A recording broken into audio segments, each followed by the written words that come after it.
Ou você acredita que cada milímetro da existência foi criado por Ele, para a glória dele, ou desiste de crer para sempre? A verdade é que muitas vezes caímos no erro de achar que algumas coisas passam distante dos olhos de Deus, que Ele não está no controle de tudo. Quando alguma coisa muito ruim acontece na nossa vida, muitas vezes caímos no absurdo de achar que Deus não viu a nossa situação, de que Ele foi ineficaz, ou que Ele simplesmente deixou esse tipo de coisa acontecer porque estava ocupado demais com outras coisas e não fez questão de olhar para o nosso clamor. Talvez o erro que mais faz o ser humano cair na fé e deixar de acreditar em Deus é que no começo ele acredita nele, mas não confia na plenitude da sua onipresença, sua onipotência e da sua onisciência. É achar que Deus jogou os dados e deixou que o acaso definisse o jogo. O que você precisa entender é que nenhuma folha ousa cair de uma árvore sem a permissão de Deus. E você precisa começar a crer que Deus viu e sabe de cada milissegundo da sua vida. Entenda, jovem, Deus é absurdamente inteligente, extraordinariamente poderoso, inexplicavelmente imenso. Não existe nada que Deus não saiba em todo o universo, porque Ele foi o criador de absolutamente tudo, e Deus é mais que absoluto, e muito mais do que perfeito. Na verdade, ainda não existe nenhuma palavra que possa definir Deus, tanto que Ele somente se descreve na Bíblia como grande eu sou, porque antes da Terra existir, antes de o universo existir, e muito antes de o tempo e o espaço existirem, Ele era. Ele é o grande maestro da criação. O tempo, a matéria e o espaço foram criados por Ele, e a verdade é que Ele sempre existiu, pois Ele é o Alfa e o Ômega, o início e o fim de todas as coisas. Muitos olham para os tempos atuais e pensam que se Deus existe, Ele fechou os olhos para a humanidade, deixou que as coisas aconteçam por si só. Mas não, brother.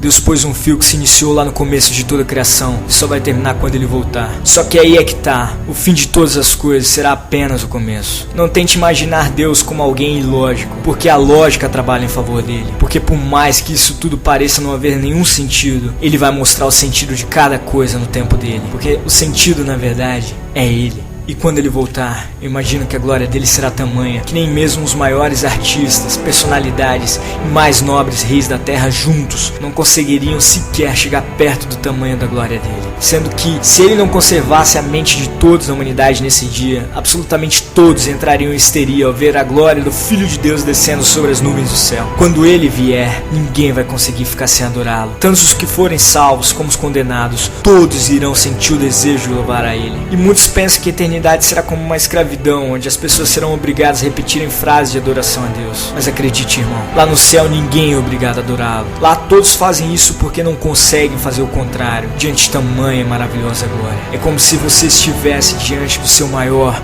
mais maravilhoso e mais incrível amor. Os joelhos não vão aguentar. Ninguém vai conseguir segurar as lágrimas. A emoção simplesmente será a maior que você poderá experimentar entre todas. Quando Ele vier, será tão incrível que nada nessa terra poderá se comparar à sensação desse dia. Mas então, como alguém tão grande e tão supremo pode se preocupar com alguém tão pequeno, tão ínfimo como o ser humano? E é a partir daí que você começa a entender o tamanho da humilhação de Jesus. Ao vir na terra como homem, ao se alimentar em meio aos homens, trabalhar como homem e morrer como criminoso. O maior evento da história da existência não foi o Big Bang, brother. Se de fato foi assim que Deus criou o universo. A morte do Filho do Deus vivo numa cruz de madeira. Esse foi o maior evento da existência, porque Ele é o motivo da existência de toda a criação. E é incrível pensar que alguém tão imenso se manifesta de forma tão simples e pura ao ser humano. E o amor dele já levou a fazer com que Ele entregasse a vida do seu extraordinário e maravilhoso Filho por nós. Sendo que quando isso aconteceu, a morte não foi suficiente para Ele, porque não era possível que aquele que chamou a vida à existência